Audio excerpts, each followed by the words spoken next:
السلام علیکم ورحمۃ اللہ وبرکاتہ۔ ان الحمد للہ والصلاۃ والسلام علی من لا نبی بعد، اما بعد۔ میرے پاس ایک ساتھی نے ایک ویڈیو بھیجا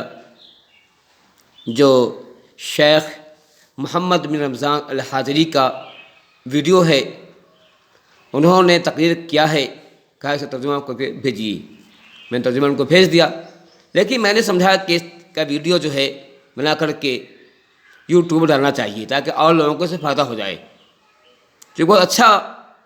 موضوع تھا۔ تقریر شرک پر انہوں نے تقریر کی ہے، اچھی تقریر انہوں نے کی ہے۔ تو آئیے ہم آپ کے سامنے ترجمہ پیش کرتے ہیں۔ انہوں نے کہا ہے کہ تمام انبیاء نے اپنی قوم کو توحید دعوت دی، سب نے اپنی قوم کو شرک سے روکا ہے۔ انبیاء کی دعوت کا محور ہی توحید اور شرک ہوا کرتا تھا۔ حضرت ابراہیم خلیل اللہ نے اللہ تعالیٰ سے دعا کی تھی، کہا تھا ربی اجنبنی و بنی ان نعبد الاصنام، کہ ہمارے پروردگار مجھے اور میرے بندوں کو بتوں کی آواز سے بچا۔ انبیاء کرام دعا کر رہے ہیں۔ یہ انبیاء کو دعا کرنا بتا رہا ہے کہ شرک کتنا قبیح عمل ہے، بدترین عمل ہے۔ وہ خود اپنے لیے، اپنی اولاد کے لیے دعا کر رہے ہیں کہ اللہ انہیں شرک سے بچا لے۔ اسی طرح سے آپ صلی اللہ علیہ وسلم نے بھی فرمایا تھا، یہ حدیث بخاری شریف کی حدیث ہے، لا تقوم الساعۃ حتی تضطرب الیات نساء دوس علی ذی الخصا، کہ قیامت واقع نہیں ہوگی یہاں تک کہ قبیلہ دوس کی عورتوں کی چوتر ذی الخصا نہ مٹکے گی۔ مطلب یہ ہوا کہ جب تک کہ دوس جو قبیلہ ہے وہاں کی عورتیں ذی الخصا ایک بت ہے وہاں پر آ کر کے نہ مٹکیں گی، وہاں جا کر طواف نہ کریں گی، وہاں نہ چکر لگائیں گی، وہاں جا کے اس کی پوجا نہ کریں گی، اس وقت قیامت نہیں آ گی۔ اس سے معلوم ہوتا ہے کہ ایسا ہوگا۔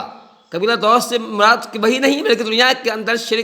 جو شرک ہوگا، اس حدیث سے معلوم ہو رہا ہے۔ آپ نے بتایا ہے کہ یہ امت کی عورتیں جو ہے شرک کریں گی، قبروں کا طواف کریں گی، بتوں کا طواف کریں گی، اس وقت تک قیامت نہیں آئے گی۔ دوسری حدیث کے اندر فرمایا گیا، اللہ فرماتے ہیں لا تقوم الساعۃ حتی یلحق اقوام من امتی بالمشرکین، کہ قیامت واقع نہیں ہوگی یہاں تک کہ میری امت کی ایک جماعت مشرکین سے نہ مل جائے۔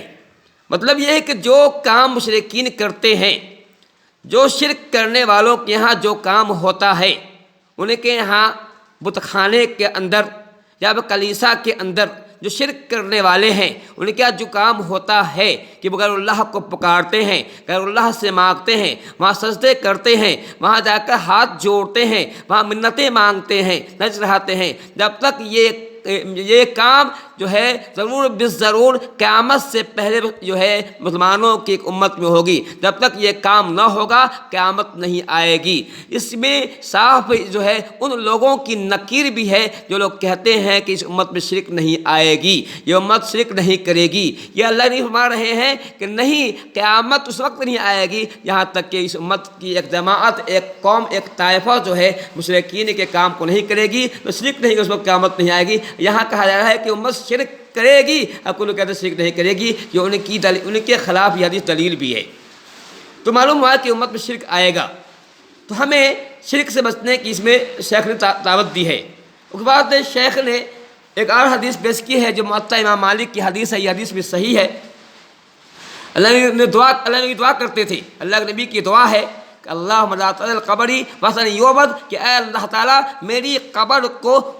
وثن نہ بنانا، بت خانہ نہ کہ وہاں جا کے بت کی پوجا ہو، کہ وہاں جا کے لوگ جو ہے پوجا کریں۔ اللہ کے نبی صلی اللہ علیہ وسلم کی دعا کا یہ اثر ہے، تو آپ کی دعا اللہ نے قبول کیا کہ دنیا میں تو شرک ہو رہا ہے، اور غیر تو خیرے کی قبر پر لوگ جا کے سجدے کرتے ہیں، وہاں جا کر منتیں مانگتے ہیں، وہاں اولادیں مانگتے ہیں، کہ اللہ تعالیٰ نے نبی کی دعا قبول کیا، اور اللہ کا فضل ہے کہ آج تک نبی کی قبر پر یہ کام نہیں ہو پایا ہے۔ اللہ تعالیٰ نے نبی کی قبر کو اس سے محفوظ رکھا، اور وہاں یہ کام نہیں ہو رہا ہے۔ دیکھیے اس میں یہ ہم لوگوں، کل لوگوں کے لیے یہ بہت بڑی دلیل ہے کہ جب نبی کی قبر پر سجدہ نہیں ہوگا، نبی کی قبر نبی سے نہیں مانگا جا سکتا ہے، وہاں جا کر عبادت نہیں کی جاتی، پھر کیوں کر کسی اور کی قبر پر جا کر سجدہ ہوگا، وہاں کیوں کر نظر مانگا جائے گا، وہاں کیوں چڑھاوے چڑھائے جائیں گے؟ اس کے اندر یہ دلیل ان لوگوں کے خلاف ہے جو ایسا کرتے ہیں۔ اگر کسی کی قبر پر جا کر جو ہے مراقبہ کرنا جائز ہوتا تو آپ صلی اللہ علیہ وسلم کی قبر مدینے کے اندر تھی، صحابہ کرام یا تابعین وہاں جا کر مراقبے کرتے، وہاں جا کر بیٹھتے، وہاں جا کے جو ہے خاص عبادت کرتے جو آج ہمارے یہاں قبروں میں ہوتا ہے۔ اس میں اس بات کی نکیر ہے۔ اسی طرح سے شیخ نے فرمایا کیا آپ کہ بعد السلام علیہ وسلم یہ آج بھی ہماری امت میں موجود ہے، یہ بت کی عبادت جو موجود ہے، یہ بڑے افسوس کی بات ہے۔ پھر انہوں نے کہا ہے کہ کچھ لوگ ہیں جو حضرت حسین کی قبر سجدہ کرتے ہیں، حضرت زینب کی قبر کی، حضرت عبدالقادر جیلانی کی، ایسے انہوں نے بہت کئی نام گرائے ہیں، ان قبروں پر سجدے کرتے ہوئے کہ جو ہے نیاز مناتے ہیں۔ پھر انہوں نے کہا ہے کہ کچھ لوگ اپنے بچوں کا نام جو ہے عبد الحسین رکھتے ہیں، عبد النبی رکھتے ہیں، عبد الرسول رکھتے ہیں۔ شیخ نے کہا کہ یہ نام جو ہے مشرکانہ نام ہے، شرکیہ نام ہے، کیونکہ ہم اللہ کے بندے ہیں، ہم حسین کے بندے نہیں ہیں، ہم نبی کے بندے نہیں، رسول کے بندے نہیں ہیں۔ نبی اور رسول تو اللہ کے پیغمبر ہیں، وہ ہماری ہدایت کے لیے بھیجے گئے ہیں، لیکن ہم بتائیں کہ کون کام ہمیں کرنا نہیں کرنا ہے۔ وہ ہمارے آقا یا ہمارے جو ہے وہ رب نہیں ہے، وہ ہم ان کی بات نہیں کرتے ہیں، ہم اللہ کے بندے ہیں، اللہ کی بندگی کرتے ہیں، ہم نبی کے بندے نہیں، نبی کی بندگی نہیں کرتے ہیں۔ یہ نام جو ہے عبد النبی عبد الرسول یہ صحیح نام نہیں ہے، انہوں نے اس کی شرح کیا ہے۔ پھر انہوں نے کہا ہے کہ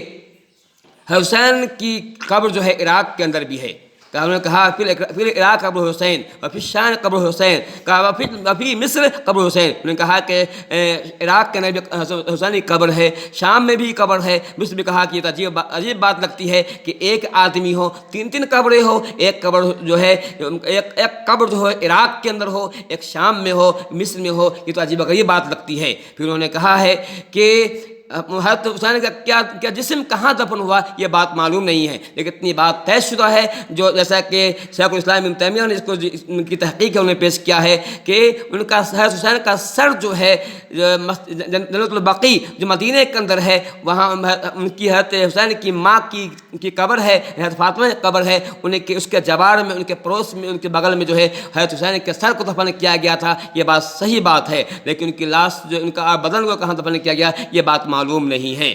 پھر انہوں نے کہا کہ کچھ لوگ ہیں جو قبروں کا طواف کرتے ہیں، حالانکہ یہ ایسا عمل ہے جو عمل صحابہ کرام کے ہاں، تابعین کے ہاں، تابعین کے ہاں، اسلاف پہ یہ بات موجود نہیں تھی، لیکن آج اس کو شروع کیا گیا ہے۔ اور پھر اس کے لیے ایک حدیث بھی ہے، ترمذی کی حدیث ہے کہ الطواف حول البیت بالصلاۃ، کہ طواف کرنا، خانہ کعبہ طواف کرنا یہ نماز کی طرف سے عبادت ہے، جیسے نماز اللہ کی عبادت ہے وہ بھی عبادت ہے، پھر کیوں کو ممکن ہے، کیوں کو جائز ہوگا کہ وہ طواف کیا جائے؟ ترمذی کی حدیث ہے۔ اسی طرح سے اس کے بعد انہوں نے تبلیغی جماعت پر بھی نشانہ سادھا ہے، کہا کہ تبلیغی جماعت دنیا کی بہت بڑی جماعت مانی جاتی ہے، لیکن یہ جماعت توحید پر قائم نہیں ہے۔ اس کے بانی، تبلیغی جماعت کے بانی الیاس کاندھلوی کان یاقف علی عند قبر الرشید، انہوں نے کہا ہے کہ الیاس کاندھلی جو ہے عبد الرشید گنگوہی کی قبر پر جا کر جو ہے اعتکاف کرتے تھے، مراقبہ کرتے تھے، وہاں بیٹھتے تھے، رات بیٹھتے تھے، وہاں کرتے تھے، وہاں جو ہے عبادت کرتے تھے۔ کہا یہ شرکیہ عمل ہے جو الیاس کاندھلوی جو تبلیغی جماعت کے امیر بانی ہیں جو کرتے تھے۔ کہا کہ جس جماعت کا بانی ہی مشرکانہ عمل کرے، اس جماعت کے غلط ہونے میں، اس کے فطور ہونے میں کیا شک ہو سکتا ہے؟ یہ بات انہوں نے کہی ہے۔ کافی انہوں نے جو ہے حسن بنا کے بارے میں بھی کہا ہے کہ انہوں نے خود اپنی کتاب میں لکھا ہے کہ وہ جو ہے ایک شنجم نام کے ان کے پیر ولی تھے، ان کی قبر بجا کے بیٹھتے تھے، وہاں اعتکاف کرتے تھے، مراقبہ کرتے تھے۔ کہا یہ وہ جماعتیں ہیں جو اپنے آپ کو حق ہونے کا دعویٰ کرتی ہے، لیکن ان کے بانی کا ہی معاملہ یہ ہے کہ ان کے شرک پایا جاتا ہے۔ اس کے علاوہ بھی کچھ حدیث ہے انہوں نے نہیں بیان کیا ہے، لیکن میں آپ کو بیان کر دیتا ہوں۔ آپ جو حدیث بھی ابن ماجہ کی حدیث ہے، حضرت ابو درداء فرماتے ہیں اوصانی خلیلی اللہ تشرک باللہ ان قطعت وحرکت، کہ ابو درداء فرماتے ہیں کہ میرے نبی نے مجھے وصیت کی تھی، میرے دوست نے مجھے وصیت کی تھی کہ ابو درداء شرک مت کرنا، چاہے تمہیں کاٹ دیا جائے یا جلا دیا جائے۔ یہ اسی طرح سے ایک اور حدیث جو حدیث بخاری شریف کی ہے، حضرت عائشہ سے رابی فرماتی ہیں کہ جب حضرت ام سلمہ جو ہے حفصہ گئی تھی، انہوں نے وہاں دیکھا کہ ماریہ جو ایک بت ہے وہاں کی پوجا ہو رہی ہے، وہاں کی انہوں نے وسلم سے پورا واقعہ بیان کیا تھا۔ اس میں آپ نے فرمایا تھا اولئک قوم اذا مات فیہم العبد الصالح ابرز الصالح بنوا علی قبرہ مسجدا وصوروا فی تلک الصور اولئک شرکاء عند اللہ، کہ اللہ کے رسول نے فرمایا تھا کہ یہ ایسی قوم ہے، یہ عیسائی لوگ جو ماریہ کے میں جو ہے لوگ جو بت پوجا کرتے ہیں، یہ ایسے لوگ ہیں کہ جب ان میں کوئی نیک آدمی، کہا العبد الصالح، نیک آدمی مر جاتا تھا، جب نیک آدمی مر جاتا تھا تو ان کے قبر پر جو لوگ وہ جو ہے مسجد بناتے تھے، ان کے قبر پر مزار تعمیر کرتے تھے، اور پھر اس میں ان کی جو تصویر بنایا کرتے تھے۔ کہا کہ کہا کہ یہ لوگ سب سے بدترین لوگ ہیں، اللہ کی مخلوق سب سے بدترین لوگ ہیں۔ اندازہ کیجیے کہ وہ لوگ، اندازہ کی نبی کی زبان سے اب یہ بات ادا ہو رہی ہے کہ وہ لوگ جو نیک لوگوں کے، اور دیکھیے یہاں تک کہ نبی کہہ رہے ہیں کہ نیک لوگ، لیکن ہمارے جہاں ہم جس کو پوج رہے ہیں وہ نیک ہے بھی یا نہیں میں نہیں جانتا، حسن ظن ہے کہ وہ نیک ہو سکتے ہیں، لیکن یہاں دیکھیے نبی کہہ رہے ہیں کہ ان کا یہ وتیرہ رہا ہے، ان کا طریقہ رہا ہے کہ ان میں کوئی نیک آدمی مر جاتا تھا وہ ان کی قبر پر جو ہے مسجد تعمیر کرتے تھے، مزار بناتے تھے اور سجدے کرتے تھے۔ تو ان تمام باتوں سے انہوں نے آخر ثابت کرنے کی کوشش کی ہے کہ یہ شرکیہ عمل ہے جو ہمارے یہاں ہو رہا ہے، اور اس بات کی ہے۔ پھر انہوں نے یہ بھی کہا ہے کہ ہمارے یہاں چشتی، سہروردی، قادری اور جو ہے نقشبندی سلسلے چلتے ہیں، اس کا یہ سلسلے بھی جو غلط سلسلے ہیں، یہ بدعت ہے، نبی کے یہ صحابہ کرام نبی کے طریقے کے خلاف ہے، اور ہمارے اسلام کے خلاف ہے، انہوں نے اس کو بھی بیان کیا ہے۔ کہ اللہ تعالیٰ میں جو ہے صحیح باتوں پر عمل کی توفیق دے، شرک سے بچائے، توحید کا جو پیغمبر بنائے، آمین رب العالمین۔